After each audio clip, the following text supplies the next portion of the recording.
രാജ്യത്തിന്റെ പ്രധാനമന്ത്രി അടക്കം നേരിട്ടിറങ്ങിയിട്ടും നാടിന്റെ മുഖ്യമന്ത്രിയും മന്ത്രിമാരും കണ്ണീരൊപ്പി കാവൽ നിന്നിട്ടും അവസരങ്ങൾ ഏതുമില്ലാതെ പ്രതിപക്ഷ നിര ഒന്നാകെ ആശ്വാസവുമായി ഈ ദിവസങ്ങളിൽ അത്രയും അവിടെ നിൽക്കുമ്പോഴും 12ാം നാളിലും വാക്കുകളിൽ പറഞ്ഞറിയിക്കാൻ കഴിയാത്ത വേദനയാറാതെ മരവിച്ചു നിൽപ്പാണ് മഹാദുരന്ത ഭൂമി.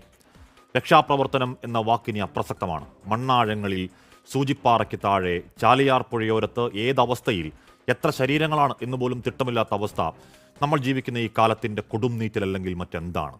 പോയ 16 വർഷത്തിന്റെ മാധ്യമപ്രവർത്തന ജീവിതത്തിൽ രാജ്യത്തിന്റെ പല കോണുകളിൽ, പല ദുരന്തങ്ങളിൽ ശബ്ദം വിറയ്ക്കാതെ പ്രേക്ഷകരോട് വാർത്ത പറഞ്ഞതാണ്. പക്ഷേ ഈ പോയ 8-9 ദിവസങ്ങൾ ദൈവമേ ഈ നരകഭൂമിയിലേക്ക് ഇത് കാണാൻ വരേണ്ടിയിരുന്നില്ല എന്ന് ചങ്കുപൊടിഞ്ഞതാണ്. കണ്ട കഠിനമായ കാഴ്ചകൾ മരിക്കുവോളം മറക്കാവതാണോ?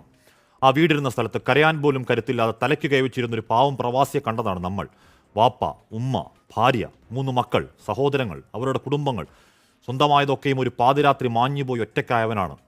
അച്ഛനും അമ്മയും ചേച്ചിയും നഷ്ടപ്പെട്ട കാര്യം ഇനിയും അറിഞ്ഞിട്ടില്ലാത്തൊരു പൊന്നുമോൾ മുഖത്തൊക്കെ മുറിവോടെ ഇരിക്കുന്നുണ്ട്. 3ാം ക്ലാസ്സുകാരി അവന്തിക. അസംഖ്യം അനാഥത്വങ്ങൾ. മേപ്പാടി പള്ളിക്കാട്ടിൽ എണ്ണിത്തട്ടപ്പെടുത്താനാവാത്ത പോലെ കബറുകൾ. ഇനിയും തീരാത്ത ഉദകക്രിയകൾ. ആ പുത്തുമലയിലെ ആരെന്നറിയാത്ത അനാഥ കുഴിമാടങ്ങൾ.